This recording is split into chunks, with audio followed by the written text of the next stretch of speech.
Hare Krishna.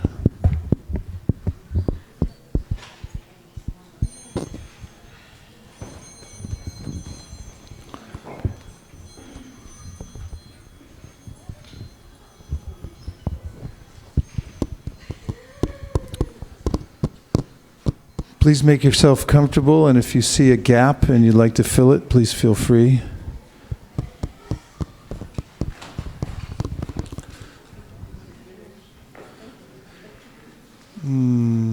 Can you give me a Gita?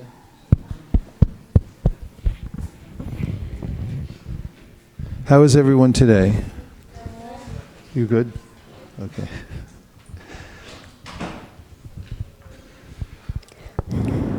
Last night we were in Palo Alto. We had a gathering there at the Lytton Plaza, where we meet once a month for a festival in which we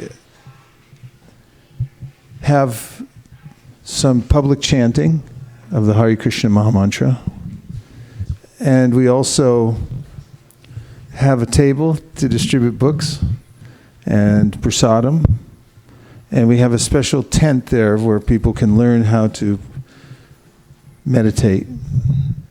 Most specifically, we teach japa, meditation. And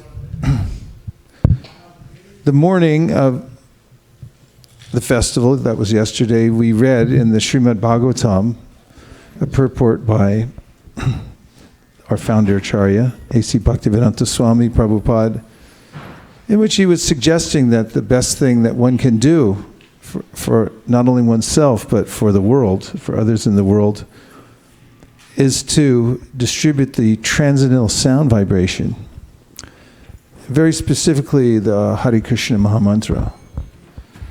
As many of you who have careers in engineering know, or even in management for that matter, it's really important what kind of algorithm you start with. In fact, if you have the right algorithm, you take the time to set it up, then 50% of your work is done. Am I correct about that? Thank you. So it takes a little thought when embarking on any kind of project, and we might see the lifetime that we have been allotted, however long that might be, as a project. So it's actually the greatest project working on ourselves, isn't it? Would you agree with that? 3 people on this side. Yeah, I like that. I like looking at my life as a project.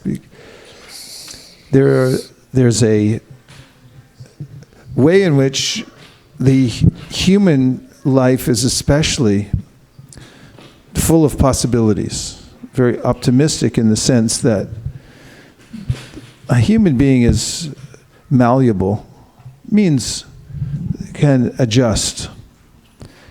Not just adjust, but also improve.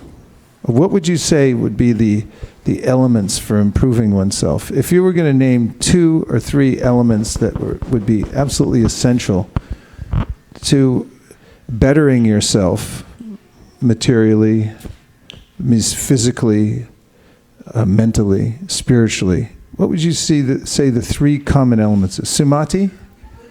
Now, of course, there's a rule in this classroom, and that is that whatever you say doesn't count unless somebody gives you a microphone first. Because it's being broadcast. And yes. Choosing good association. Good association. Somebody write this down. Number 1, good association. What else would you say would be vital? Yes. Self-discipline. Self-discipline. Now, that's a good idea, too. I really like that. Self-discipline. What a great concept, isn't it? Okay, yes.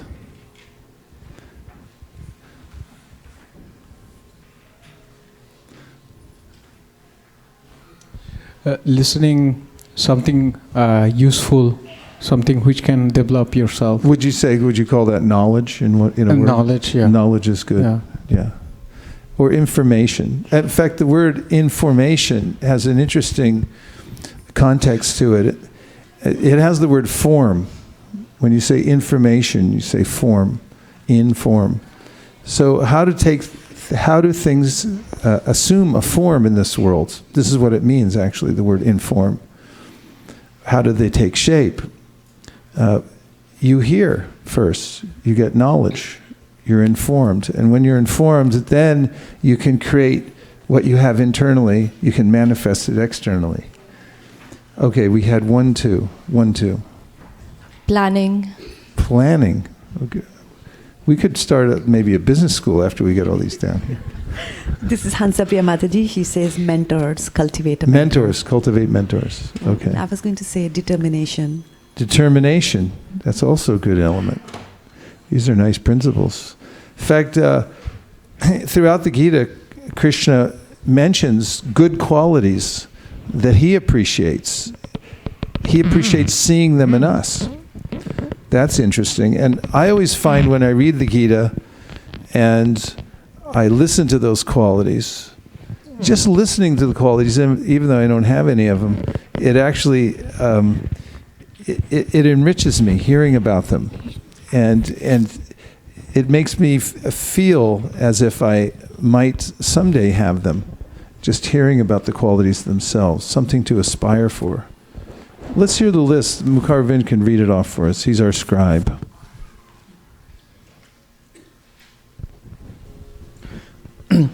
Good association. Good association. Okay, that's 1. Self-discipline. Self-discipline is 2. Knowledge. Knowledge. Planning. Planning. Cultivating mentorship. Cultivating mentorship. Determination. Determination. Good qualities, like in Bhagavad Gita, what Lord Krishna mentions. Okay, good qualities. All the qualities from the Bhagavad Gita. That's pretty good.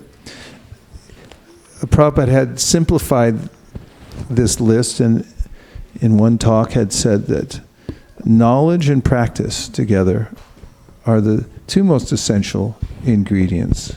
If you can get knowledge from a reliable source,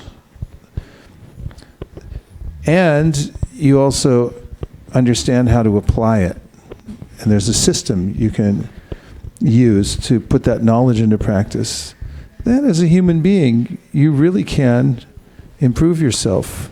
And I would say that that is one of the aspects of life that gives me the most excitement. And that is understanding that no matter where I am now, if I get the right knowledge and find out how to apply it, and I really liked your point about self-discipline. In fact, the word discipline comes from a Latin word which means learner. How are you going to learn anything without having discipline, self-discipline? That's such a valuable asset to have, isn't it? Because you might know what to do, but then you can't do it. How frustrating is that? On a scale of 1 to 10, it's a 10. You know what you should be doing, but you just can't do it. Has that ever happened to any of you? Well, you're all so successful. I seriously doubt it. I mean, just looking at all of you, I think I doubt that. But it's such a valuable asset to be able to not only know what to do, but then to actually do it. This is something that comes up in the Srimad Bhagavatam in the very beginning. And it's in the 2nd chapter of the 1st canto of Srimad Bhagavatam, which, as we know, it has 12 cantos altogether. And in the beginning, you find there's an assembly of sages, an assemblage, sages in a forest. The forest is called Naimisharanya. You know what that means? Naimisharanya? It means the place where nobody blinks. They don't close their eyes. No blinking. Because you'll miss something. That's how valuable the information is there. If people didn't want to blink even for a second, Naimisharanya.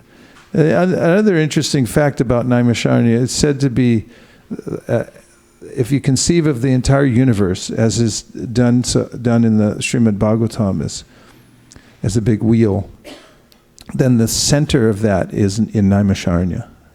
That's the axis, the hub. And so it's a place where people, sages, gather to engage in knowledge gathering and finding out how to apply that knowledge. And we have the benefit of reading about one such assembly, which took place thousands of years ago, and in which sages sat down and they wanted to hear about the most important aspects of the spiritual knowledge that comes from the Vedas. So they had some very pointed questions. And their facilitator and speaker ended up as Sutta Goswami. Actually, his father had first been there, but he blew it. Because one thing you don't want to do when you're a teacher is get full of yourself. And that happened to him. Sutta Goswami's father, Romaharshan. Romaharshan, the knowledge went to his head. This is also an important aspect we could add to the list, is humility. And in fact, Krishna does put that on the list. You'll notice that in the 13th chapter of the Bhagavad Gita, starting with verse number 8. Somebody tell me, one of the Bhagavad Gita scholars in here, tell me what those verses are about. 8 through 11. 8 through 13. No, don't put it up yet. Somebody here tell me, what, just off the top of your head, what those verses are for. What? Yeah, what is knowledge? Or more accurately, what is the process of knowledge? Like, how do you come to knowledge? Amazingly, now you can show it. The first thing Krishna says, if you want to get knowledge, he said, Amani Dvam, be humble. Isn't that interesting? It was something Socrates also said. He said, the knowledge is already there, but you have to adjust yourself so that it can awaken within you. And not only that, if you want to take it from the environment, you have to adjust your approach. He asked a lot of questions. In fact, we have the phrase now, the Socratic method, which means asking a lot of questions. He didn't speak all the time in a way to teach, other than asking more and more questions. In fact, sometimes people criticized him. 13th chapter, no? 8 through 12.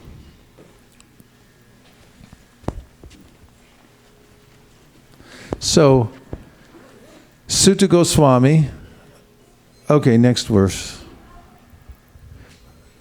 There it is. It's a long series of verses.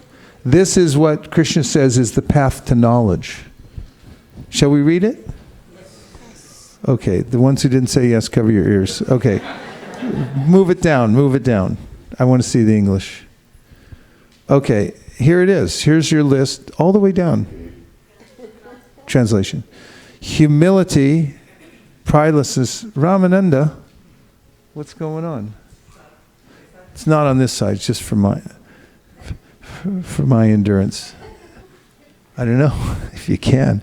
Humility, pridelessness, non-violence, tolerance. Listen to this list. This is amazing, actually.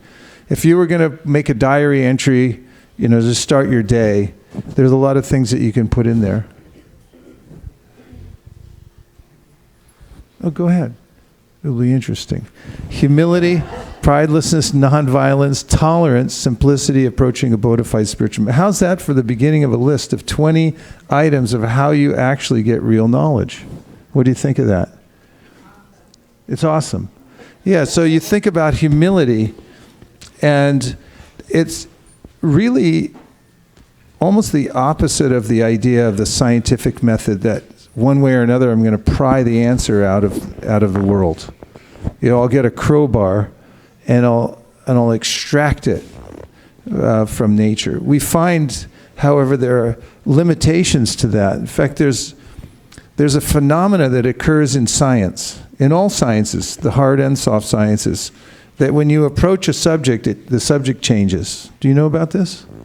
And therefore it's said that you can never actually observe something in its original pristine state, because as soon as you look at it, Let me tell you about the soft sciences. Let me say sociology. Let's say somebody wants to interview you and they want to find out from you about your life, right?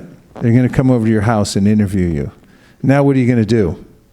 First thing, be honest. Clean the house. You're darn right you are. You're going to clean out all the junk. You're going to put things away. You'll put them in closets, drawers, whatever, so that you look really good. You're also going to clean yourself up. You look in the mirror 3 times, does this really fit? So they're not going to see you as you are. As soon as they knock on the door, everything changes. And there's some sense of that also in quantum physics. I've heard things about, quarks hiding. You look at it, it's like, hey, where'd you go? It just moved. And so it's very difficult to actually charge right in to a subject, into a person's life, into the natural world and extract from it something that's observably correct. I don't know if that phrase made any sense, but the fact is that things we see through our senses and the way that we approach them is important. And the very fact that our senses are limited. Therefore, Krishna advocates this point, humility, as a way in which we open ourselves to secrets that can be revealed to us. We know this on a personal level. If somebody approaches you again and asks you a question, if they do it in a humble way, you're much more likely to answer them. If somebody writes you an email and demands something, you may just close down right away and say, I'm not going to answer that, and go find it somewhere else, right? But if they're very humble and they approach you in the right way, in the right tone of voice, then you might be open to it. The similar thing Krishna says in the Bhagavad Gita to Arjuna, that I'm going to tell you my secrets because I find that you're not envious of me. Arjuna approached Krishna in a very humble way. In fact, this is a good technique for life. What happened to Arjuna? What happens to him in the first chapter? He's what? He's bewildered. Would you all say he gets bewildered in the first chapter? Yes. Yeah. Have you ever felt bewildered? Yes. Srivaspana raised his hand, shot up. Thank you. It helps to admit it. So he got really bewildered. And so what happens at the beginning of the second chapter? He breaks down. Have you ever had a breakdown? Feels good, right? Not while you're having it or approaching it, but if you actually break down and you just admit, I don't know anything, I don't know how to get out of this. I mean, that's basically what Arjuna did. That's his technique for knowledge. He got to that point where he said, I can't handle this. He tried to intellectualize it in the beginning, didn't he? He started off by giving really esoteric, very logical objections to the war that Krishna was pushing him into. It's like, okay, let's go. And like, let's not. And he gave all his reasons. And then Krishna said, you're speaking as the way you think a learned person would speak, but actually you're a fool. All the things you've said. Of course, he said that after Arjuna said, I give up. I don't know what to do anymore. I leave it to you. So this is something I highly recommend, and that is giving up. And somebody reminded me of that recently. Is that devotee? He lives in, he's in a wheelchair, he has muscular dystrophy. Vishwarup, yeah, I met Vishwarup when I was at Ahmedabad. And he came and talked to me. I'd never really had a chance to talk to him. He's such a nice devotee. He gives discourses on Bhagavad Gita. He's bound to a wheelchair. He can't get out of it because he has a condition. And, he told me when we were talking, he said, I met you like four years ago. You gave a class in Vrindavan. And he said, I asked you a question at the end of class. Do you remember this? Yeah. And he said, what do you do when you get really frustrated and things aren't going your way, something like that, right? And I don't even remember giving this answer, but I liked it when he told me, because it works for me. He said, so what do I do? And I said, start over. Just start over. And so he remembered that over 4 years, and he told me that it really works. And it's kind of like Arjuna's doing this technique. It's like, I give up. Because after all, we're insignificant. If I admit my insignificance, it's a great relief. It's really hard to maintain the front that I'm actually significant. Because at any time I can be revealed as insignificant, and it's very embarrassing when you're trying to put yourself forward as being important and significant. And so this humility, amanidvam, think about the word itself. Elsewhere in the Bhagavad Gita, Krishna says, Nirmana moha jitasanga dosha, nirman. You know, the thing of the word, this is a crossover into English, but yes, English colloquialisms, but you know, when people say you're the man, they say you be the man. Have you ever heard that? You say, yeah, you're the man. And so Krishna's saying nirmana, it means nirman, don't be the man. You're not the man. Nirmana moha jitasanga dosha. Nirmana moha. Be free from this idea that, like, I am the man. And this is the first step in getting knowledge. You know, kind of give up. Doesn't mean give up your self-discipline, and it doesn't mean don't give up the inquiry and don't give up trying. It just means give up being the one who's making it happen. That's what humility means. You step out of the position that I'm driving this thing and realize that I'm not driving it, I'm a servant. I'm an instrument. This is humility. Because sometimes people say, if I become humble, then everyone's just going to use me as a doormat. Come on, right? The corporate world, that always comes up, is if I become humble, then everyone will just take advantage of me. But that's not what it means either. It means to understand that you're an instrument for Krishna. And to conduct yourself as an instrument, Krishna's instrument, as a servant. This is real humility. Otherwise, Prabhupada poses this question. He said, was Arjuna humble when he went out on the battlefield after he heard from Krishna and then he went and fought? And he did everything he could to kill the other side. Was that being very humble? Was it? Yeah, you can say yes. It was. Because that's what real humility means. It means to align yourself with Krishna as the doer. In fact, this word ahankara, ahamkara means I'm doing it. Ahankara means false ego, but it really literally means I'm the doer. I'm the one who making everything happen. But humility means Krishna willing. It's up to Krishna. And all the great sages and bhakti teachers say this, like Prahlad Maharaj. He mentions that, you know, don't depend on external circumstances and think that those are the things that are going to make the difference. He mentions a boat, medicine, and taking care of your child. So he says, if you have medicine, there's no guarantee it's going to work. Right? Yeah. I can prove that. Ask any doctor. When they give you the medicine, first of all, they're not quite sure what you have. Because they never are. We probably, 80% chance. And then they give you the medicine. If you say, can you absolutely guarantee me that this will fix the problem? What are they going to say?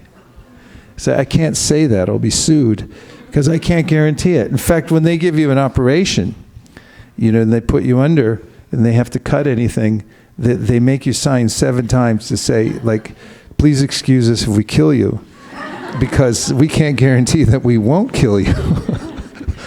Don't they? Yeah, they sure do. And it's, it's the way the world is. And that's what Prahlad Maharaj is saying. It's like medicine, even in Ayurveda. Any fans of Ayurveda here? 2, 3, 4, 5, 6, 7, 8. Yeah, in Ayurveda, there's a verse that says, before you take this medicine, you have to say, it won't work without the blessings of Lord Vishnu. You don't just take it and say, it's going to work. And similarly, a boat. We don't have to say anything more than Titanic. It was supposed to be the best boat ever built. And it sank on its virgin voyage. It was obliterated and went down by a little iceberg.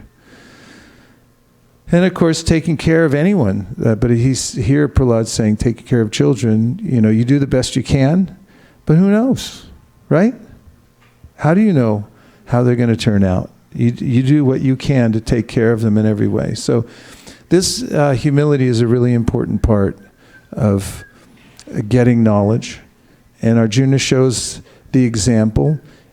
He didn't change his job. Same job. Just changed the way he thought about doing it in a humble way. Instead of thinking, I'm the doer and I'm responsible for the results, he thought, Krishna is the doer and I'm going to depend on him for the results.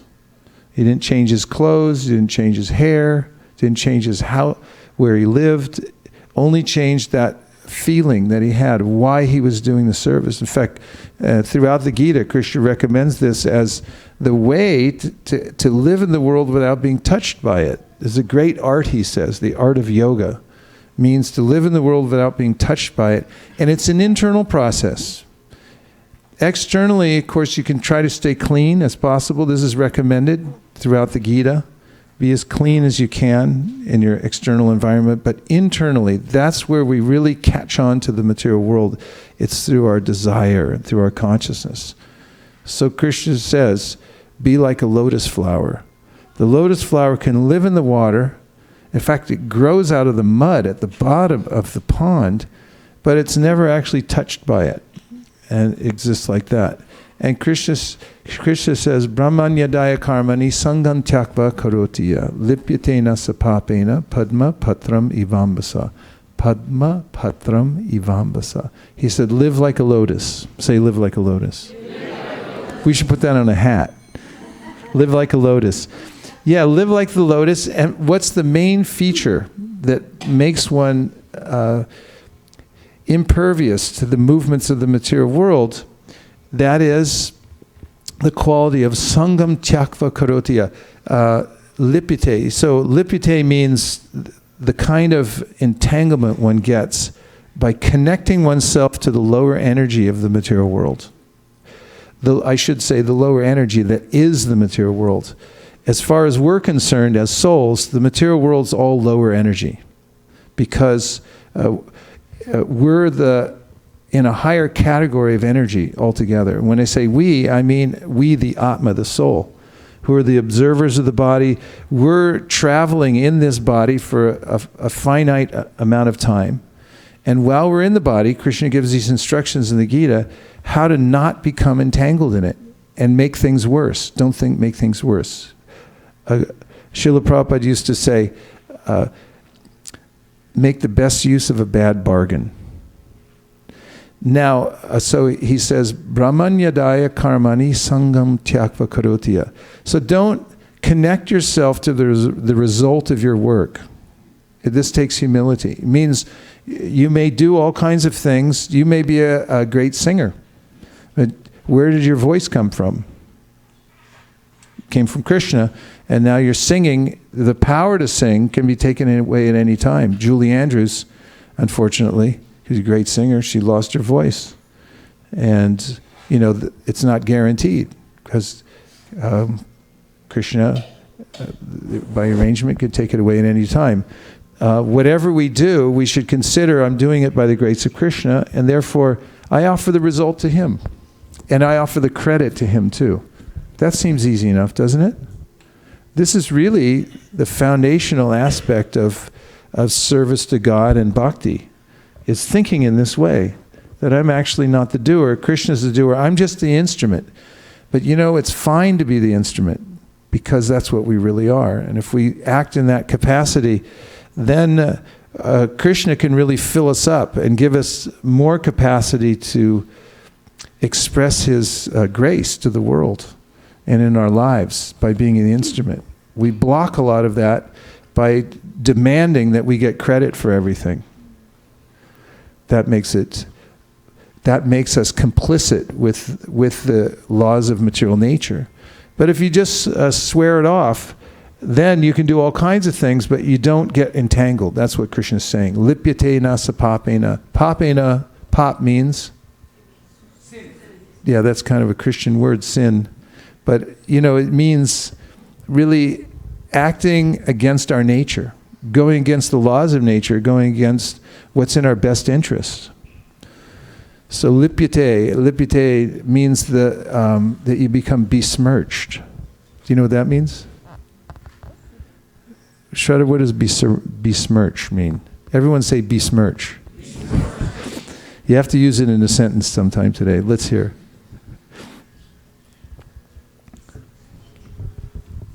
It kind of sounds like what it is. Okay, let's hear. So besmirch is a verb which says damage the reputation of someone or something in the opinion of others. Oh. For example, he had besmirched the good name of his family. Dirty or discolored. Dirty or discolored, besmirch. Soil. Soil. Discredit. Discredit. Taint. Taint. And as a noun, it's a dirty mark or a stain. A dirty mark or a stain as a noun. And let's hear where it comes from. Probably, it's just a colloquialism, isn't it? Yeah. It's almost onomatopoeic. It sounds like what it's doing, besmirching. So, Krishna says, Lipyate nasapapena. You don't become besmirched. Your reputation doesn't get ruined. You don't get marked up by the modes of material nature, and you can really get tarnished by mixing it up with the material modes of nature. So you stay free from all that. If internally you give away the result to Krishna, you say, I'm just an instrument, I'm working for you. So, Ramanyadaya karmani sangam tyakva karotiya. Whatever work you're doing, do it as an offering to Krishna, and be aware of the fact that you're only doing it because Krishna is empowering you to do that. So, today I want to talk about asking questions, because it's my contention, and I'll argue it to my last day, that the most important punctuation mark in any language is the question mark. Anybody want to argue about it?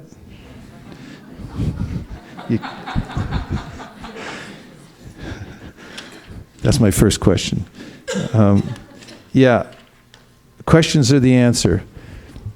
And this is a spiritual principle, actually, how important questions are. It comes up in the Vedanta Sutra, of all places, in the very beginning.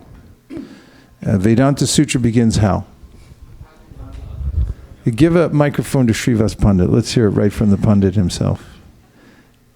This is Vedanta Sutra is a summarization of the Upanishads. The Upanishads are really kind of summarizing what all the Vedas are about. The Vedas are like a tree. And of course, they all have, a tree has within it various aspects. It's all the same tree. But then what would you say would be the most important part of the tree? Trunk. The fruit. Yeah. Trunk's pretty important too. But ultimately, I mean, they're all important, and that's a good point. It's all the parts are important, but you want the fruit that comes at the end. That's called Srimad Bhagavatam. And if you go backwards from there, then you come into Vedanta Sutra, because see, the Srimad Bhagavatam is a commentary on the Vedanta Sutra, and the Vedanta Sutra really is a summarization. It's a codified way of talking about the Upanishads. And the Upanishads, as the name means, to sit up close. It means you want to listen, you want to ask good questions to a qualified teacher. And that comes after you've gone through the Vedas, which is a vast part of the tree where you're trying to adjust yourself in the material world so that you can be a little happier than you were yesterday. And when you realize that that's superfluous to your real nature, you're not going to actually find any comfortable position anywhere in the material world.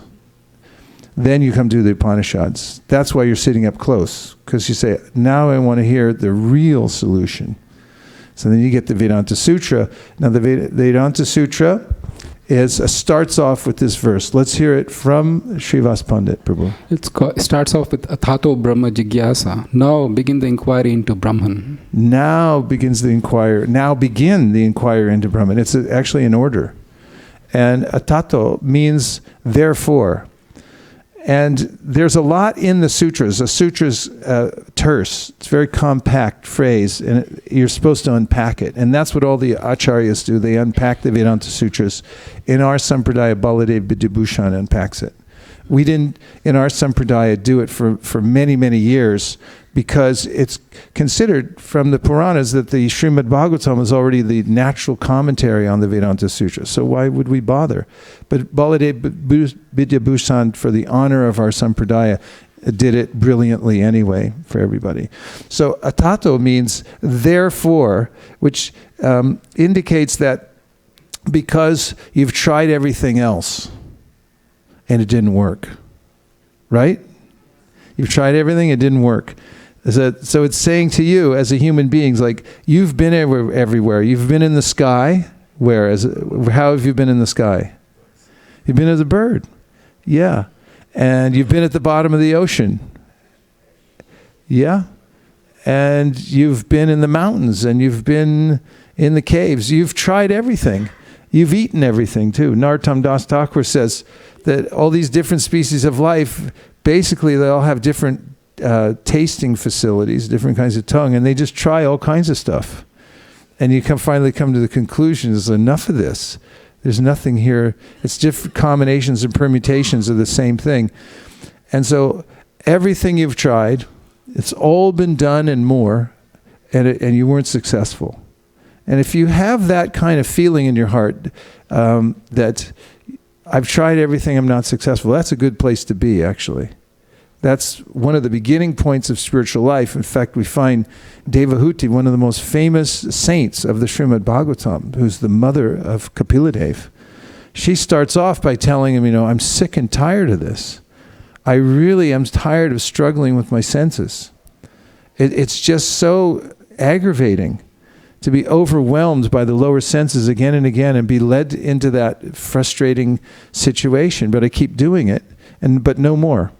There was a comic strip when I was growing up. In fact, he was a very famous comic, and he lived nearby. Where did he live near Kula?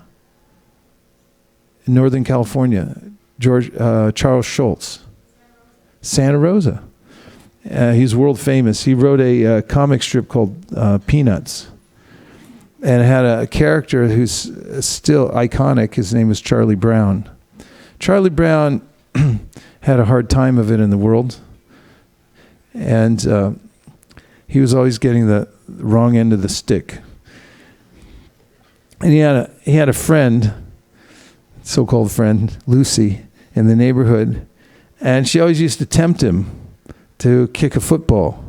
In American football, you'd hold the ball, one person would hold the ball, and then somebody else would come up and kick it. So she'd always entice him, come and kick it. And you think, okay, I'm going to do it this time. And he'd come running, and as soon as he'd get close, she'd pull it away. And he'd go flying up, and then next scene, you'd see him landing on his head. Smash. And every time we saw Charlie Brown coming to kick the football, we could empathize with that, because we all know the feeling. This time, I'm really going to get it. And then, boom, land on your head. So that's what the Vedanta Sutra means. Atato Brahma Jignasa. You've landed on your head so many times. You've tried to kick the ball, but it was pulled out from underneath you. You want to know why? Ask why. That's what it's saying. Now's the time to inquire. Is there something better than this? Is there a better method? And what's my origin? So the system of spiritual life really is not that we have all the answers or we're going to pry them out of material nature.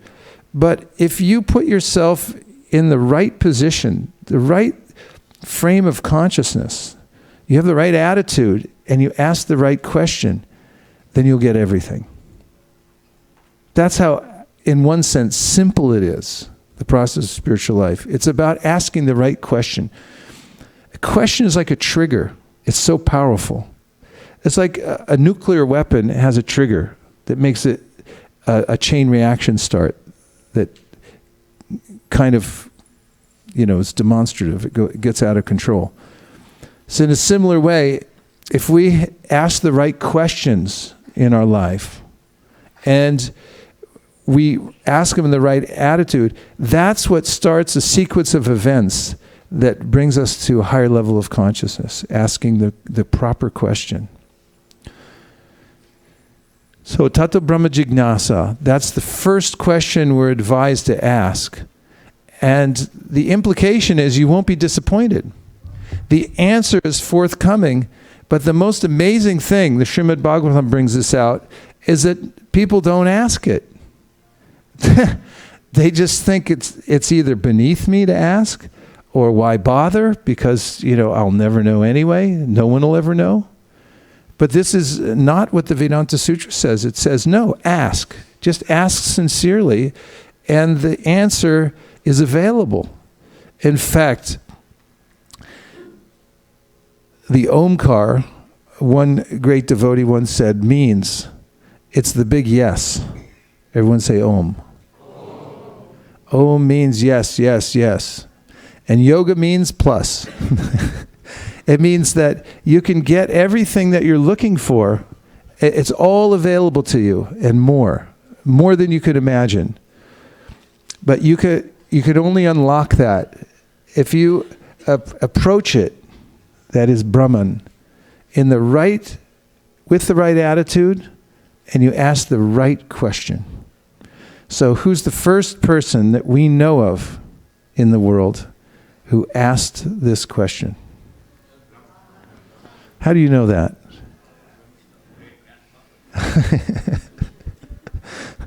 We know it because it's there clearly in the Shastra, that in the Srimad Bhagavatam and also in the Brahma Samhita, we find that Brahma, who is the firstborn living entity in this world, who's his mother and father? Okay.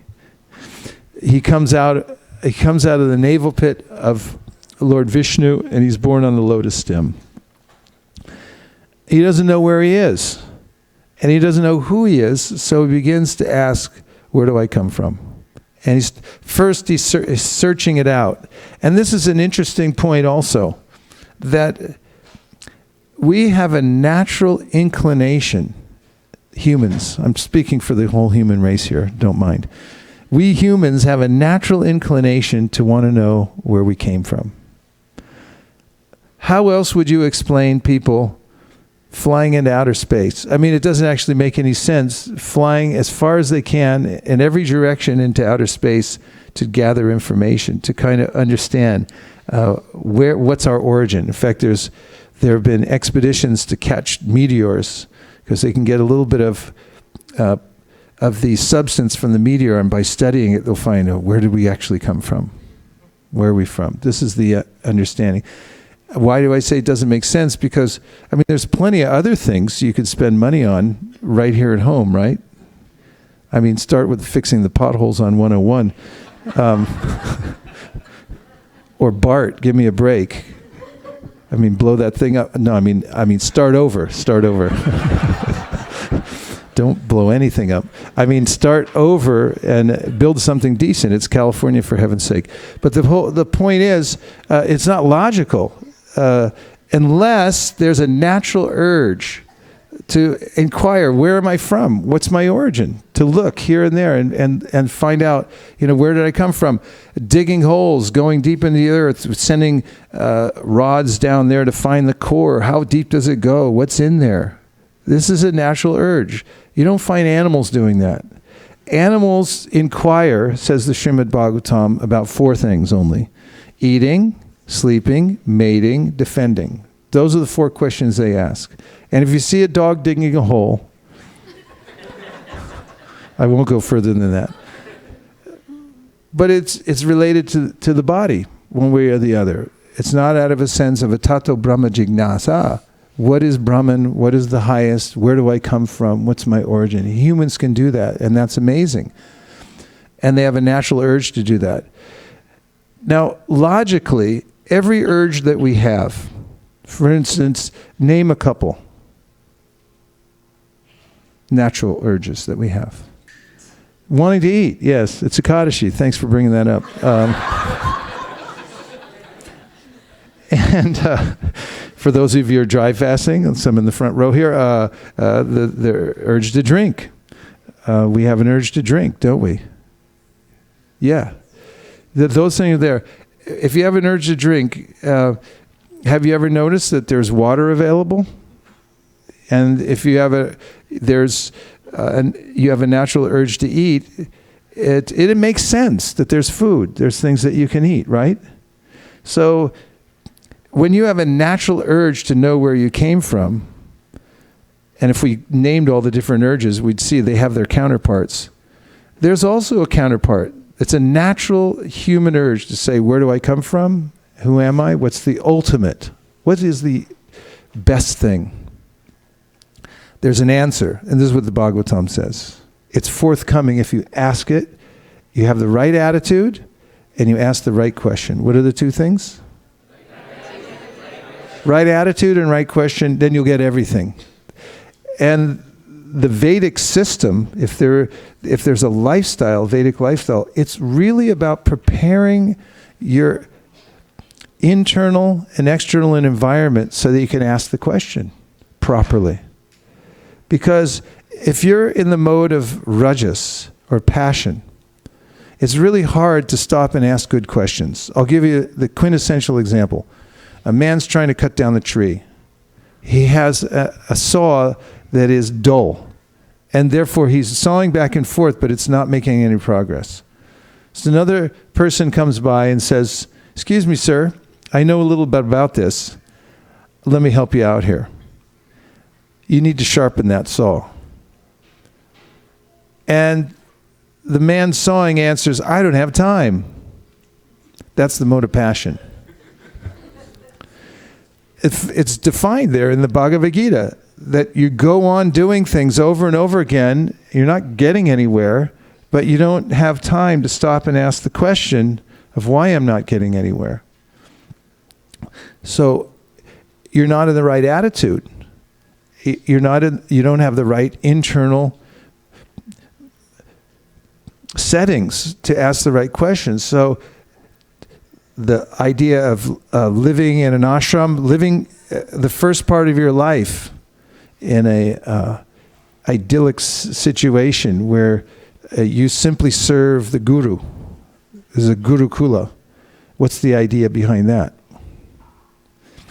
Idea that, like the brahmachari, the ideal brahmachari goes out and begs and brings back, gives everything to the guru.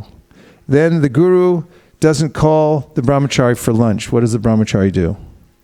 Sneaks out the back, goes to the drive-in, the drive-through. No, he just doesn't eat. Why? What is that? Some kind of torture?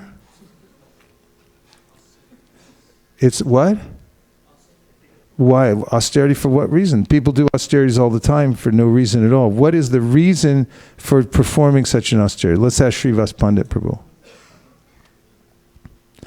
What is the end goal for that kind of an arrangement? Brahma Saukyam Tvanantam. Means? Means eternal happiness as... But I'm thinking of the exact attitude that we're looking for. Kautukarnika. To develop humility. Yes, develop humility. That's right. And a sense that nothing belongs to me. This is, as Prabhupada said, develops moral character. That's the main purpose of it, right?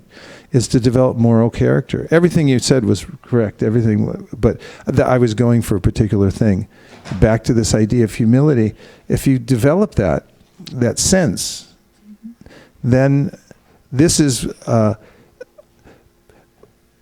way in which, or the attitude with which, when you ask the question, then you can ask it in such a way that you can receive the answer. Or that you can even ask the question sincerely, who am I and what's the purpose in life?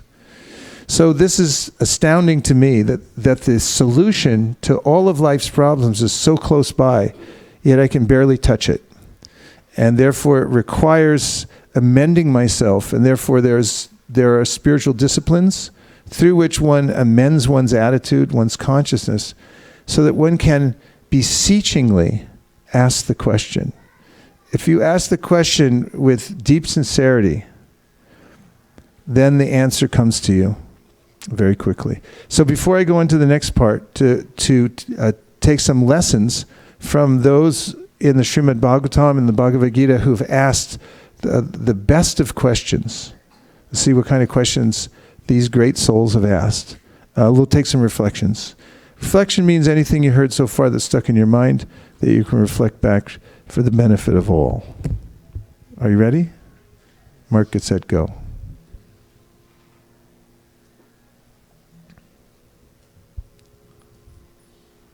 Yes. Pass it back. Shri Kubar in the back with the green sweatshirt. Prabhuji, you remember, you're not the man. That's the one which I mean, it's to me. That's what it says in Sanskrit. Nirmana moha. Don't be the man. Yes. Maharaj, you mentioned that when we are right frame of mind, you get all the answers. So, as is mentioned in Svetaswata Upanishad, that when it says, Yasya deve para bhakti yatha deve tatha guru tatsye te kathita yartha prakasante mahatmana. That, nice. That verse supports this, that only they don't say that you dig on all the questions and answers, but they say that only when you have implicit faith in the Shastra and you have implicit faith in a spiritual master, then only you get all the knowledge revealed to you. So yes. You really have to have developed well-reasoned faith in the source of your knowledge. The doubting process is very important. It's part of intelligence. In fact, this is something that Kapila Dev mentions in the third canto of the Srimad Bhagavatam, that one of the most important features of the intellect is to doubt. Otherwise, how are you going to eliminate those things that are false and come to the point of understanding what's actually true? There's a phrase, blind faith. In fact, it's there in most cultures. There's an idea about blind faith. But as Sri Dayananda Maharaj likes to point out, it's such an excellent point. Where in the cultures is there a phrase that says blind doubt? It's the same idea. So the Srimad Bhagavatam recommends that we use our intellect and selectively come to the conclusion that there is a source of axiomatic knowledge. And once you find that source, then you develop deep trust in it. And two sources that Mukharavinda mentioned, the Shastra, which is said to be the axiomatic truth, which is eternal, it's always available, and then the Guru, who presents that to you, both through his or her example of lifestyle and also through teachings. And if you have faith in those two sources of knowledge, complete faith, implicit faith, then the conclusions of the Vedas are forthcoming. Good, thank you, Mukharavind. We'll take a few more reflections because we're on a roll now. Okay, we have one right here, and then... I really liked your comment where you said that we are traveling in this body for a limited period of time. So the moment you change your perspective from that I'm just traveling, like you don't get attached to a train in which you're traveling or the plane that you're traveling in. Yeah. Similarly, you don't get attached to the body and the extensions of the body. In fact, I'm glad you brought that up because Prabhupada brought that exact example up when it comes to toleration. And he said, you get on a train, and in the old days when Prabhupada used to travel in trains, there were no reserved seats.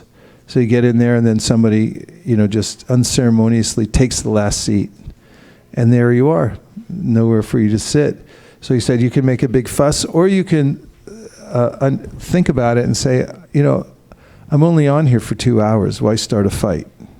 I've seen fights at train stations in South India. I've seen it. It was hot. Okay. Hare Krishna. Hare Krishna. The humility you mentioned that which over the years when you do Sankirtan, Yes. like recently we are in a door, Prabhu, we knocked at the door to door Sankirtan for Chaitanya Charitamrita. The first door we knocked, that person was having lunch. He said, "Can you come back?" So we went after half an hour, and then she was in the phone and said, I said, "No problem, we can wait." And she said, "My call is not important, please come inside." She invited, and we are humbly waiting for less than 10 minutes. And finally, she started the conversation and took Chaitanya Charitamrita. Means the more we do Sankirtan, the humility increases, Prabhu. So that. Yes, good point. This was Lord Chaitanya's method of presenting Krishna consciousness. Sometimes he didn't say anything. I may think I have to tell everybody everything, and I have to also tell them how they're wrong about everything. Even in Krishna consciousness, we find those who are Krishna conscious, and then they go pointing out how everyone else's Krishna consciousness isn't correctly adjusted. But Lord Chaitanya Mahaprabhu, when he met Sarvabhauma Bhattacharya in Jagannath Puri, Sarvabhauma was a fatherly figure. Of course, he was the greatest scholar in the world, and he met this young sannyasi, 24 years old, and he told Chaitanya Mahaprabhu, who was that sannyasi, that now I'm going to help you move up to a higher level of sannyas, and I'm also going to help instruct you. And what did Chaitanya Mahaprabhu say? He said nothing. He sat and he listened for 7 days without saying a word. I mean, how hard is that? Especially when somebody's speaking philosophy that's obviously off the wall. But he's just sat and listened. So this is one of the methods that Chaitanya Mahaprabhu taught of humility, how to touch other people's hearts. Don't immediately jump in and start telling them everything. Thank you very much. Kanka.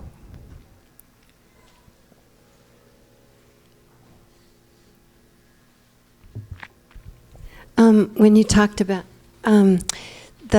like if someone wrote you a note and they demanded questions they were demanding, then you would be less apt to write back right away.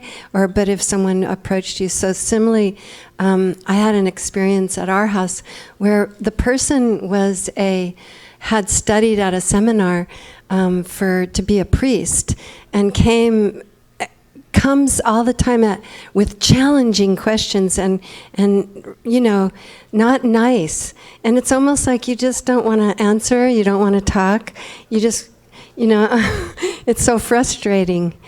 And the other point was tolerance. When Srila Prabhupada would fly on the plane in the early days, they didn't have they had a smoking section. They didn't have no smoking.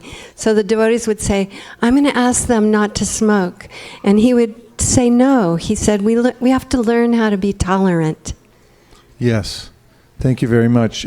Bringing us back to that important point of understanding, it's how somebody asks the question that makes the difference. Because questions may be there, but we also need to ask them in the right attitude. And it's similar in advancing on the spiritual path, which all begins with a question. And if we ask the right question with the right attitude, what do we have to do? Yes. If you know what the right question is, and you have the right attitude when you ask it, then all the answers are forthcoming. In fact, Krishna is ready and willing to impart those answers. And that's why Om means the big yes. It's all available. Just put yourself in the right position. Bali Mardan Prabhu. I think I like the thing you brought. The beginning is question mark. And there is also a conversation with Bhaktisiddhanta Maharaj with Madan Mohan Malviya, who is the founder of the Hindu University, Banaras Hindu University. And he came, just like in Bhagavad Gita, we see Tadvidhi Pranipadena Pariprashrana Sevaya Upadektansade Gyani Gyaninam Tattva Darshina. Means you ask the questions by serving. And when he came, and he said that I have important philosophical questions to be discussed or to ask to Bhaktisiddhanta Maharaj. So the devotee said, okay, you wait for some time. Then after a few minutes, then said, okay, why don't you go and ask the questions to the cook or the cleaner? Well, he was very hesitant to share his important questions to someone very inferior in the organization. But anyway, he said that why not you come join us cleaning? And finally he went and he did cleaning services, and at the same time he came back and he talked for half an hour and his question was actually answered. Then by the time he met Bhaktisiddhanta Maharaj, he said, what is your question? He said, no, actually it is already answered. Then Bhaktisiddhanta Maharaj pointed out, because you serve and little service you gave, your question is answered. So you have to serve the spiritual master to the spiritual leaders to get your questions answered. Just ask with arrogance or duplicity, then you will be more complicated. So let's have a show of hands who would like to help clean the temple tonight. 1, 2, 3, 4. Oh, okay, we got a lot of volunteers. We'll have Bali Mardan give tell this story each night before we ask for volunteers. But it's a very good point that Srila Bhaktisiddhanta brought before this scholar who came and he had a lot of potential. He wanted to become a learned person, and Srila Bhaktisiddhanta sent him to the gardener who was cleaning the grounds and told him, you go ask from him. And the person thought he was kidding at first. But Srila Bhaktisiddhanta was applying this principle, Aman Idvam, be humble. That's where knowledge comes from. Prabhu. Thank you, Prabhu, for the discussion. Initially, when you started, you asked, some of the qualities that somebody should display to get the spiritual mindset going. And many people said planning, discipline, such and such. One of the things that came to my mind was that it has to start with some sort of a dissatisfaction. Why would I ask a question if I'm satisfied? So is that a correct question? Yes. Any spiritual inquiry will begin with some sort of a dissatisfaction with what's going on. Such an astute point you've made. Thank you so much. Excellent question. This is a point that Prabhupada brings up in many places, but one place that's noteworthy is in the second canto of the Srimad Bhagavatam. Shukadeva Goswami mentions that by introspection, one can understand one's real nature. This is also an interesting point because I'm bringing up the simplicity of the spiritual process. It means inquire with the right attitude and all the answers are forthcoming.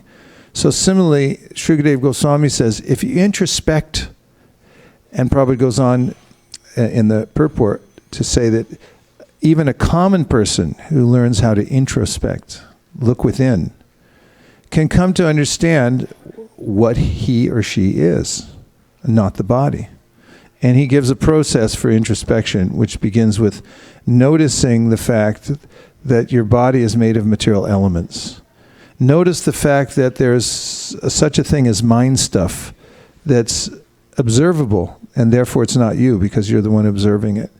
And also notice that there's an intellect, there's a higher being who's actually informing you. And that's coming from a higher source. These are all observable, even, as Prabhupada says, to the common person. It's easy enough. Now, in the purport, Prabhupada mentions this principle of frustration. He says that frustration is actually a sign that we're spiritual beings. And what's the logic behind that? It's this. If we were compatible with the material world, if we were made of the same substance, if we were akin to the nature of the material world, we wouldn't even notice any frustration because it would just be all the same to us. But I can frankly say, and my wife can attest to this, that I'm frequently frustrated by the material energy. And it could be anything. Credit card expires right at the wrong time. You have 2 passports, one with the visa, one that's the new one. You get on the plane with the new one and leave the visa. Have to have it FedEx to a foreign country. I mean, there's a lot of things that can happen that are frustrating. We could make a list, right? Commiseration. we could really go for it. And that's a sign. The sign is that we don't belong here. This is a huge clue. Frustration is the doorway to enlightenment. And yes, some of the greatest conversations in the Srimad Bhagavatam take place when somebody is so frustrated that they say, I quit, I give up, I want to know the real answer. That's a better attitude than I already know everything. In fact, Kunti says this. She says, if you're already satisfied with what you have, you're not feeling frustrated. First of all, you're an idiot. Second of all, you're not going to get any knowledge because you're already full. But when you're utterly frustrated, that's the time when you have what we call a teachable moment. I mean, really frustrated. When you've lost it all, you blew it, your reputation's gone, everything. You just have to start over. That's where I began in the talk. You start over. That's when you can actually touch the web of the divine, is when you really are feeling that. And that's what Kunti says. She says you have to be akinchana. It's like, I don't have any qualification. I'm the most insignificant. I don't have anything that bolster me here in the material world. And anything that appears to be a bolstering agent, it's just temporary false. It's an illusion that I think it's actually something I can take shelter of. Shukadeva says a similar thing. Deha patra kalatra deshu, etc. He says, this body, all your relatives, your bank balance, the education you got, all these kinds of things, they really can't save you. If you feel totally frustrated and therefore helpless, that's where you want to be. Akinchana. That's when you can actually call out with sincere feeling. That's when you can ask the question properly. And when you're chanting, it's a question. Krishna, could you please engage me in your service?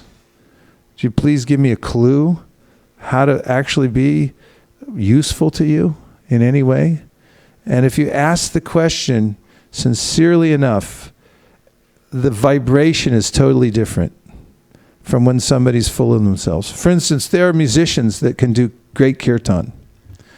And they, I mean, the way they sing, the way they play their instruments, it's masterful. But if they're not devotees, they don't actually believe in Krishna, then our Acharya, Sanatana Goswami, says, don't listen to that. It won't do you any good. What are you talking about? It's the holy name. It won't do you any good. And then he gives the example, Sarpochishta Payoyata. He says it's like milk touched by the lips of a snake. Sarpo. Hey, you put a little milk out, a little snake comes in, takes off. Next thing you know, you drink the milk. You got some venom in there. So it's really important what the attitude of the chanter is. And you find somebody who's not so artful. We were at a kirtan when we were in Jagannath Puri this year. One of our godbrothers came. And, you know, somebody handed him the mic for the Guru Puja. And he's not an artful singer, but so much devotion. I mean, it was obvious to everybody. I saw a shockwave go through all the whole group of devotees because he was singing with such intensity, and not a false intensity. It was very natural, but it was like sincerity, and we all felt it. And I had this realization: that's where the power comes from, because the sound that we make carries our consciousness. And so we have to refine our consciousness, and then the sound vibration we make when we're in consciousness in which we're fully dependent on Krishna. That's the sound vibration he hears above all other sounds. Just like a mother, common example. She knows the different pitches of her child's cry. You know, some of it's just, oh, he's cranky. And the other, wah! Like, what happened? She'll go run through a wall to get to the child because she recognizes the vibration. She's in tune to that, even 2 buildings away. So Krishna, no matter where he is, of course he's everywhere, but you may say, well, he's in Goloka Vrindavan, he's busy with his sincere devotees, how's he going to hear me? If you're absolutely sincere, if you have the right attitude, that's what counts. It's the right attitude. And if you get the words wrong, who cares? And we notice that in this world. If you have the right attitude in approaching some big shot, but you say it backwards, they'll still accept you and what you said, because they'll go, you said it with the right attitude. So that's so important. Okay, now we'll take 5 minutes to stand up and meet somebody that you haven't met before.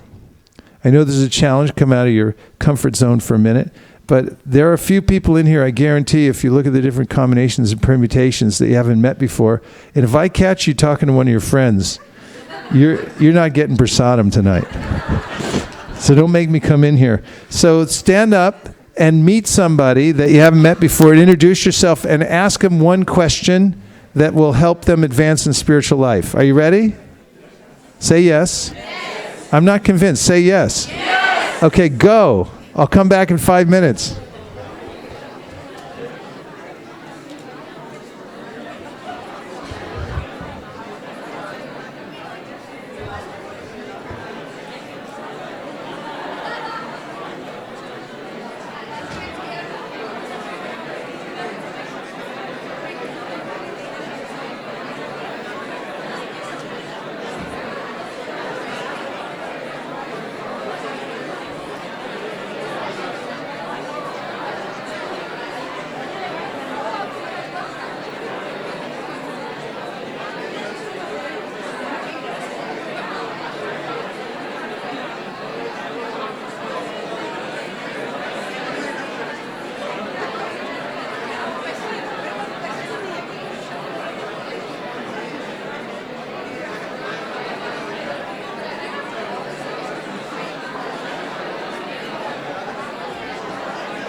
Vishnupadaya Krishna Preshtaya Bhutale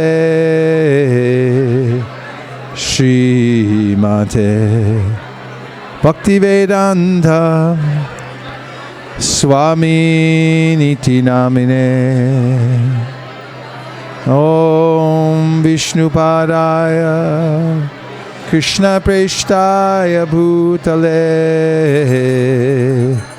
Srimate Bhaktivedanta. Make it up. Swami Niti Namine Namaste Saraswati Deve Gauravani Pracharine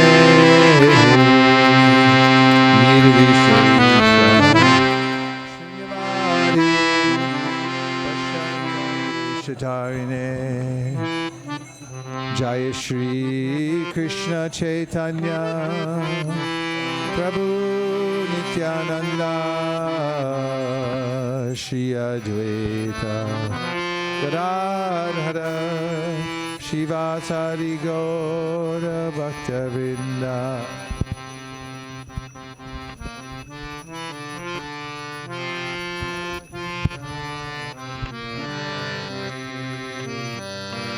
Hare Krishna, Krishna Krishna, Hare Hare, Hare Rama, Rama Rama, Hare Hare.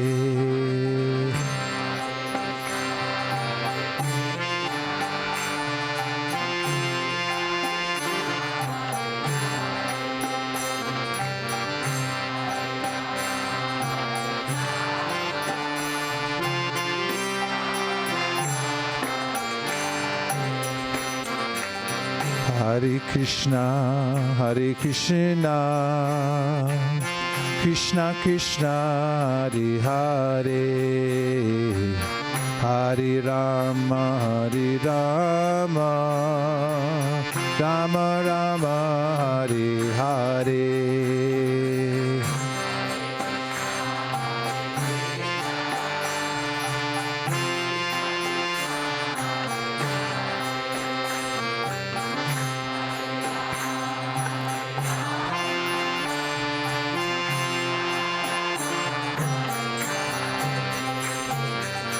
Hare Krishna,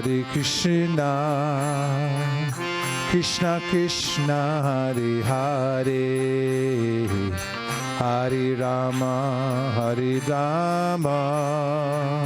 Rama Rama, Hare Hare.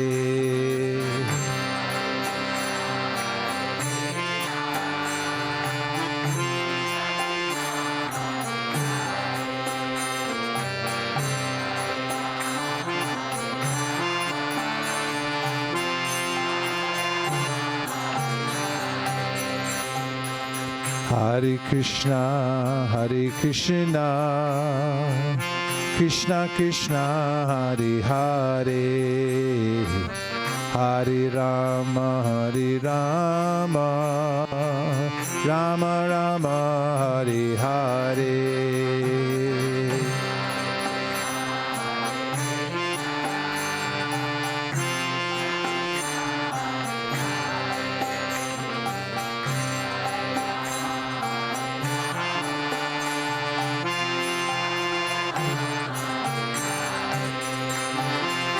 Hare Krishna,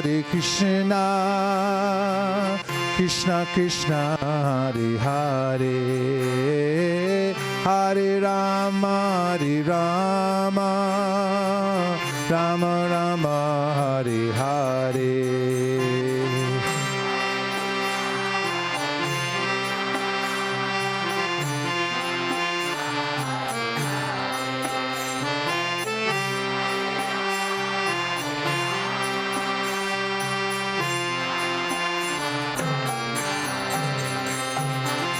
Hare Krishna,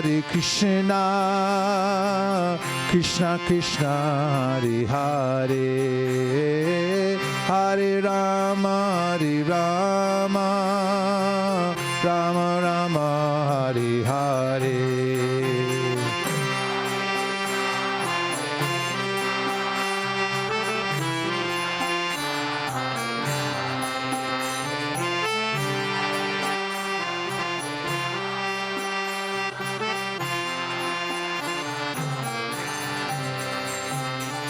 Hare Krishna,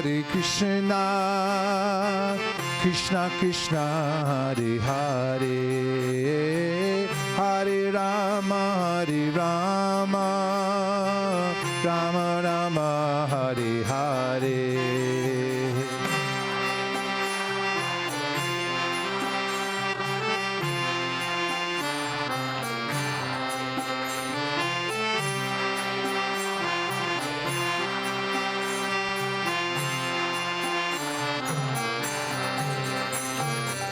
Hare Krishna, Krishna Krishna, Hare Hare, Hare Rama, Rama Rama, Hare Hare.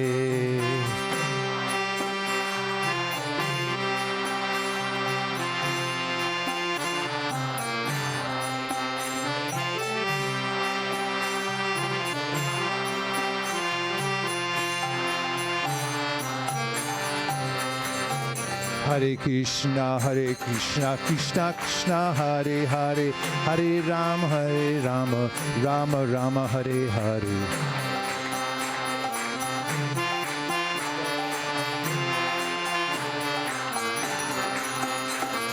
Hare Krishna, Krishna Krishna, Hare Hare, Hare Rama, Rama Rama, Hare Hare.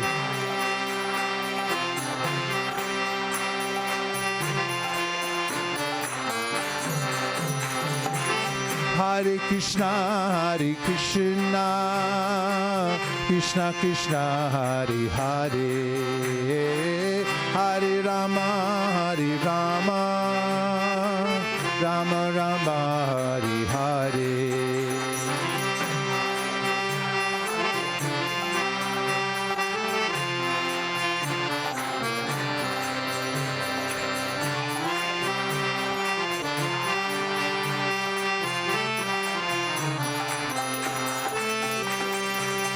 Hare Krishna, Krishna Krishna, Hare Hare, Hare Rama, Rama Rama, Hare Hare.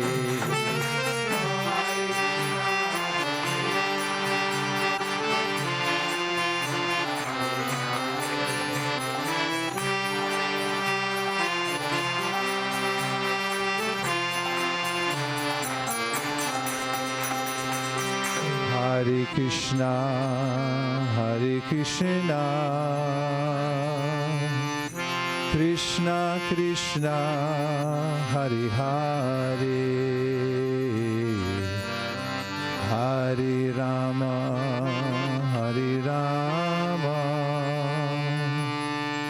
Rama Rama, Hare Hare.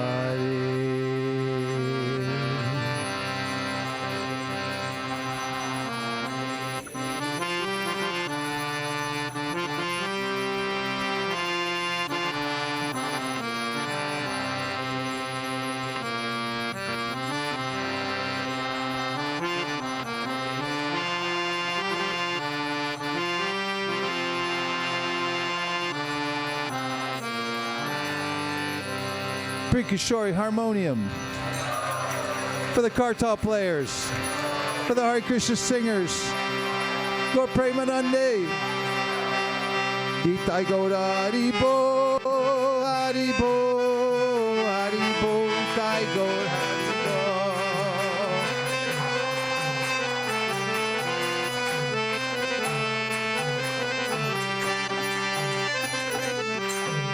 Yeah, sometimes you wonder about the Haribo, right? I was just reading in the Chaitanya Charitamrita the other day that when Chaitanya Mahaprabhu, sometimes he'd go into trance, and he was experiencing the pastimes of Krishna in Vrindavan, and his associates would come And they would bring him back to external consciousness. Sometimes he wasn't so happy about it. But they would chant really loudly, and they would like awaken him to his external consciousness. And when he would awaken, and several instances mentioned, as soon as he'd come back, he'd go, Haribo, Haribo. So this is Haribo, is an ecstatic expression. And another place, Prabhupada says it's an abbreviation for the Hare Krishna Maha Mantra. So saying Haribo. And it's also the password that will get you into any place in the world. Because I guarantee you there's a Hare Krishna temple or household on every continent and practically every city of the world now. And once when I went to Hong Kong, I was just a kid. I was a brahmachari, and I got there. I didn't know anybody. The flame was late. I went to the flat where the temple was supposed to be. It was just a bunch of buildings and a lot of buttons to push. So I pushed one. It was in Cantonese. I didn't recognize it. So then I heard a voice in Chinese come out. It was 1 a.m, and all I said was Haribo, and then went "ee." And I was walking up the stairway. I was thinking, this is the password to anywhere in the world. In fact, you go anywhere and just say Haribo, and people, hey. So we like to chant Haribo. And just a few extra points about questions.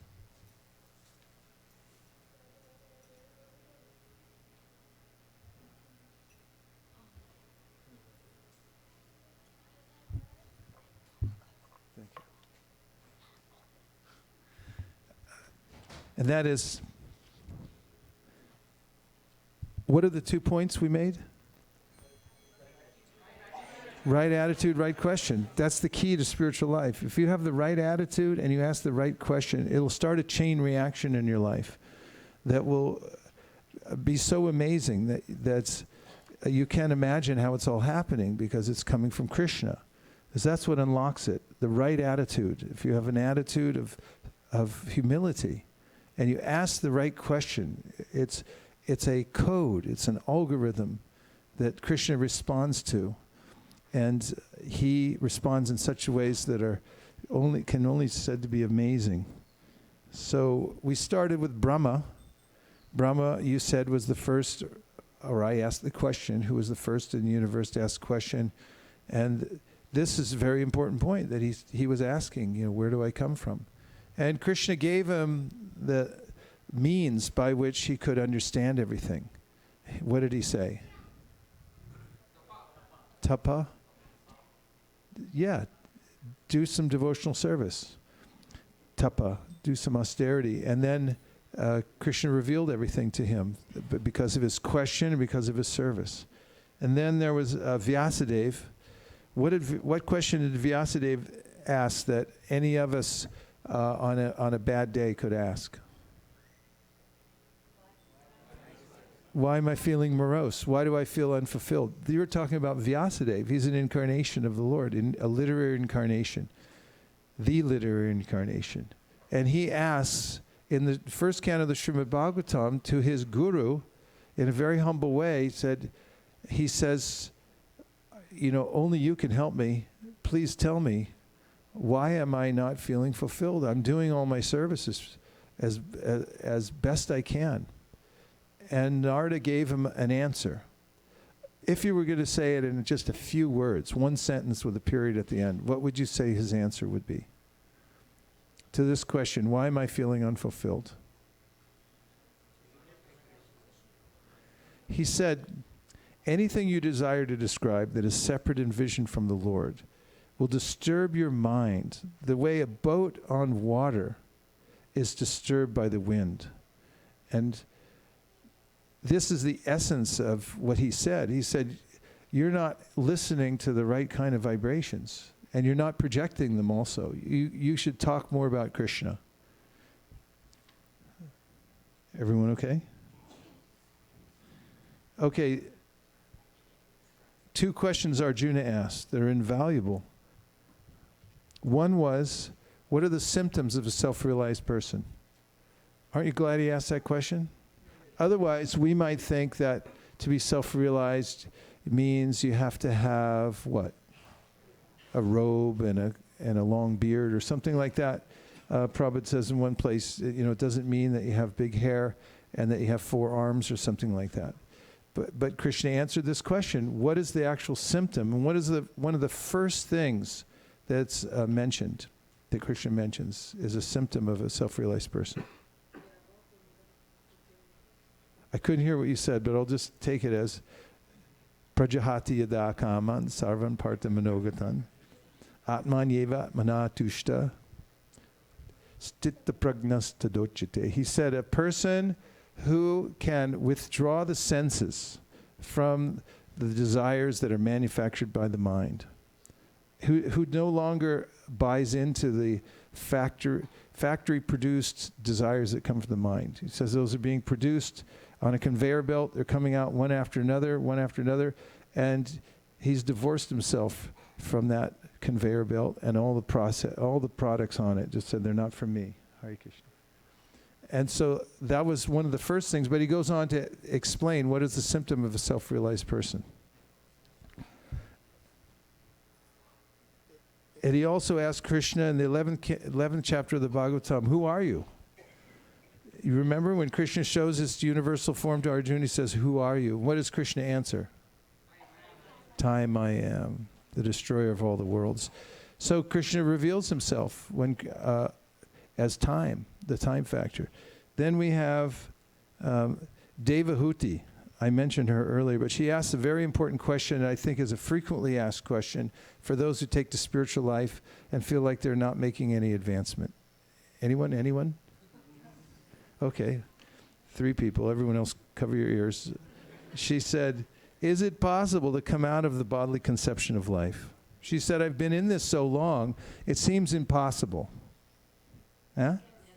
So, good question to hear the answer to. And also, it's nice to hear the question that an associate of the Supreme Personality of Godhead is asking, saying, it seems really impossible to actually overcome attraction to the material world. How am I going to do it? I feel like I am my mind. I think I am my body. I don't see, since I've been in this situation since time immemorial, how I'm ever going to come out of it.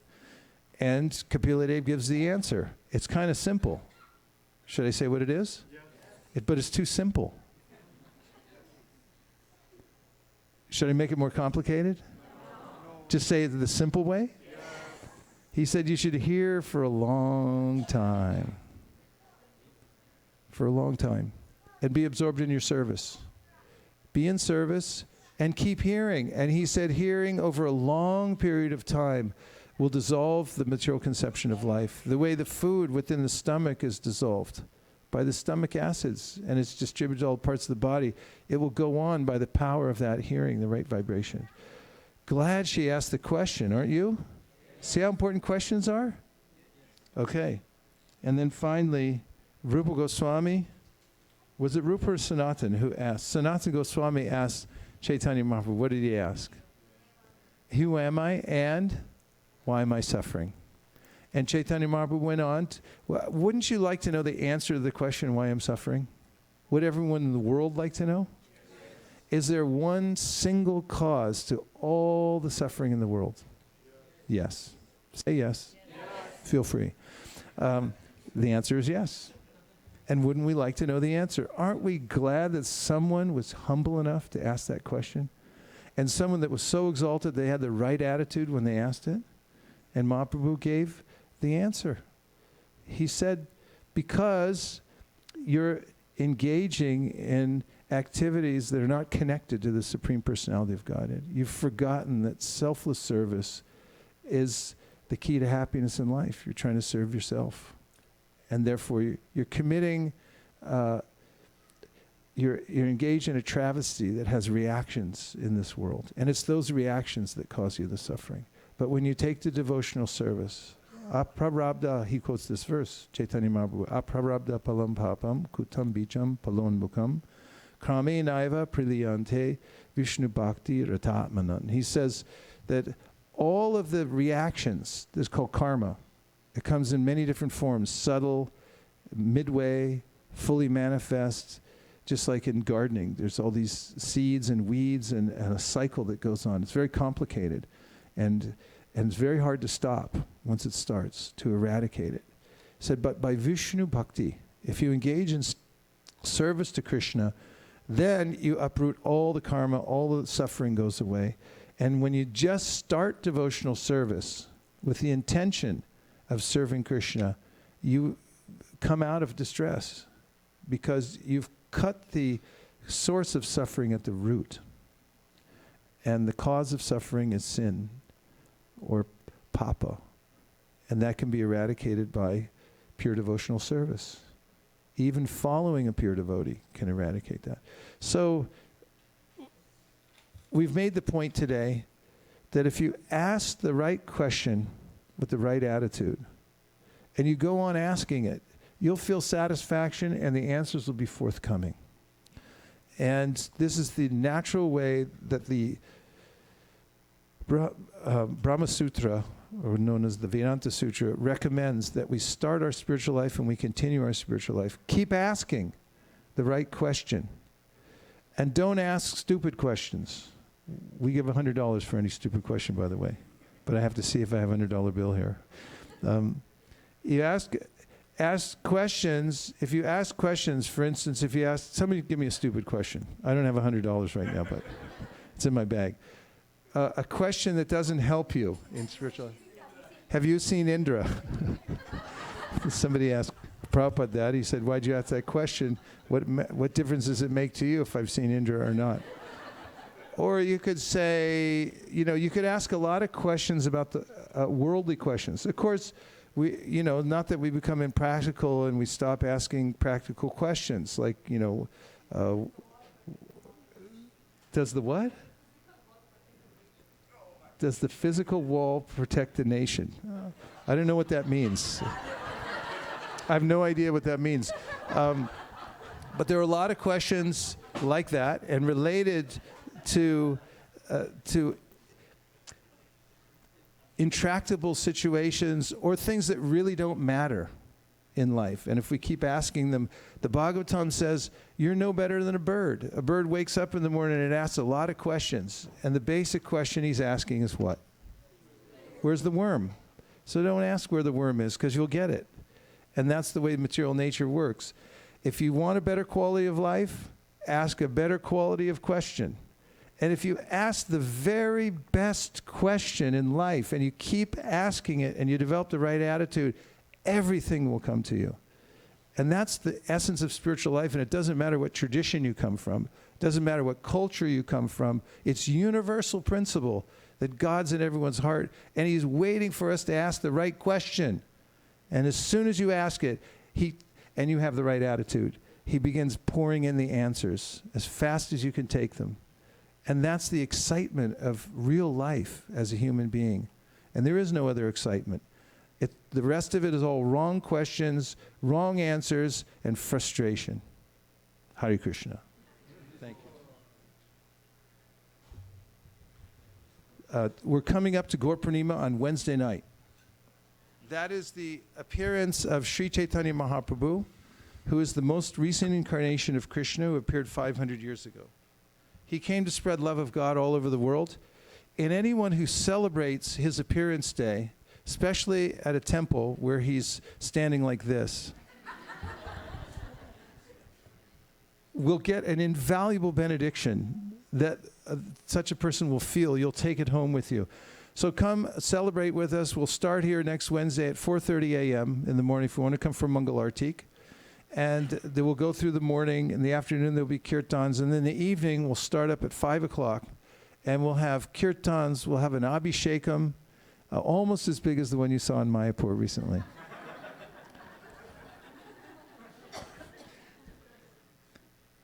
And everyone will feel happy. Also, leading up to that, we have the golden avatar of a book called the Sri Chaitanya Charitamrita. And we've been going all over Silicon Valley to the wealthiest and most influential people. We've been placing them in their homes and offices. And we have a long list of people who have taken them. And we have a goal to distribute them to as many people as possible. Show one really quick. He's pulling it out of the bookshelf. It's right back there. And when I say golden avatar of a book, I really mean it. Look at this. How many books are in the set, SKP? 9 books in the set. And how much are they? $99. Here, stand up and go like this. This that you see on the showroom floor, this is the Sri Chaitanya Charitamrita. So there's an opportunity between now and at about 15 minutes to 7 o'clock on Gaur Purnima to sponsor these sets. If you don't have one, stampede after this, really literally, stampede, and get your set. So $99. And if you already have one, get a few more, and or just give the money to one of the Sankirtan leaders, and they'll go out and very aggressively, within their heart, but peacefully externally, place them in homes, offices. They're going to the wealthiest and the most influential, and everywhere else, for that matter. A man from Morocco the other day took a set of Sri Chaitanya Charitamrita. He's a Muslim, but he recognized that Chaitanya Mahaprabhu is teaching a universal principle that everyone can take to, and he said, I want to read this book. I'm going to put it in my home. We have photographic evidence of all this. So please take advantage tonight. There's going to be a very brief window of time right after the announcements when you're able to raise your hand and say, I'll take a set, or I'll donate a few hundred or a few $1,000s to take a few sets of Bhagavatams.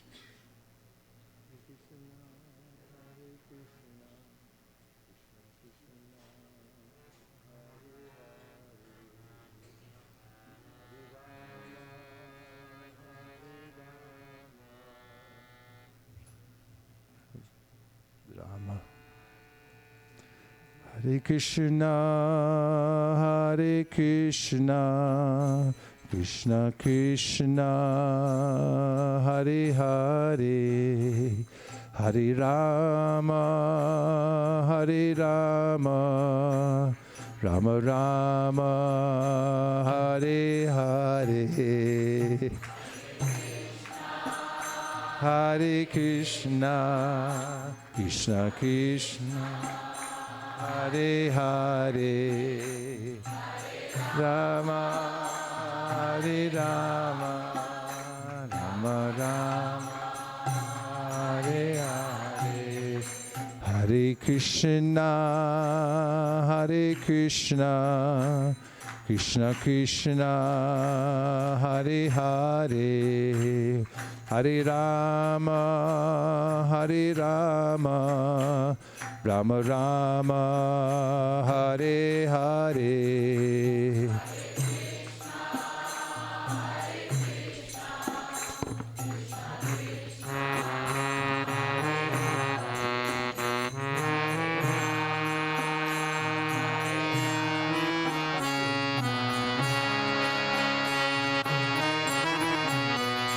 Hare Krishna, Hare Krishna, Krishna Krishna, Hare Hare, Hare Rama, Hare Rama, Rama Rama, Hare Hare.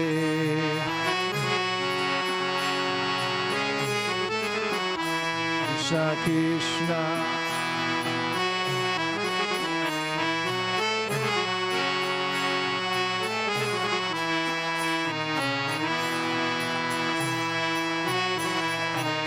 Hare Krishna, Hare Krishna, Krishna Krishna, Hare Hare, Hare Rama, Hare Rama, Rama Rama, Hare Hare.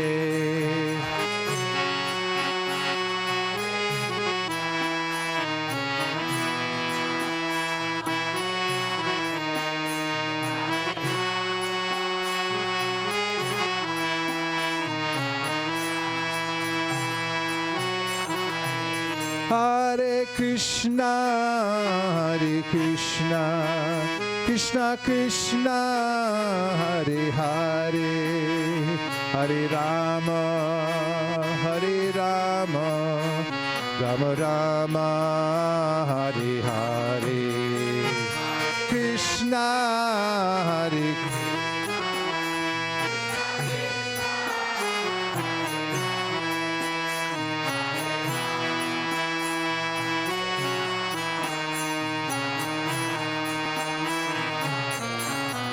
Hare Krishna, Krishna Krishna, Hare Hare, Hare Rama, Rama Rama, Hare Hare.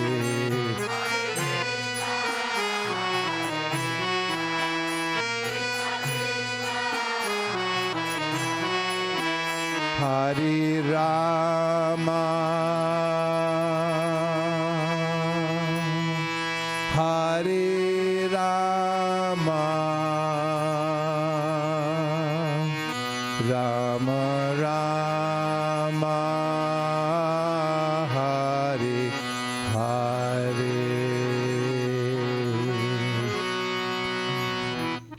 Congresswoman Tulsi Gabbard will be here tonight at 8 o'clock. Anybody wants to stay? She's born a Hare Krishna. She's running for president of the United States. Just so you know, we're apolitical here at ISV, but when it comes to Hare Krishnas, we like them. So Tulsi will be here. She's amazing. She's going everywhere and speaking about Krishna consciousness, basically. One time I was at a luncheon and somebody asked her how she gets along with so many people from both sides of the aisle. And she said, it's not rocket science. You just have to be nice to people. So she come here tonight. Of course, she's a politician on a campaign, so whether she makes it or not, that's a whole other thing. But the plan is that she'll be here at 8 o'clock if you want to stick around, and she'll probably she come for darshan, and then she'll probably speak for a few minutes, and then have some prasadam and has to fly off somewhere else. Thank you very much for coming tonight, everyone. And we're going to have a dance party now. Never miss a chance to dance, because life is very short, and dancing, believe it or not, is one of the main things that goes on in the spiritual world. So if you stand around like a stick, I don't know if they're going to pick you up. But if you get into this dancing, you'll see that you don't have to be a great scholar. You don't have to know a lot of shlokas or Sanskrit and everything like that. In the spiritual world, they dance to the holy name. So if you dance, at least in your heart, then you'll see that Krishna will come very soon and get you. So we're going to put away all the floor coverings, the seats, everything. They all have a place. Everyone will help you out. And then we'll get set up for the evening arti. Thank you so much. And thanks to everyone who joined us online tonight. Hare Krishna.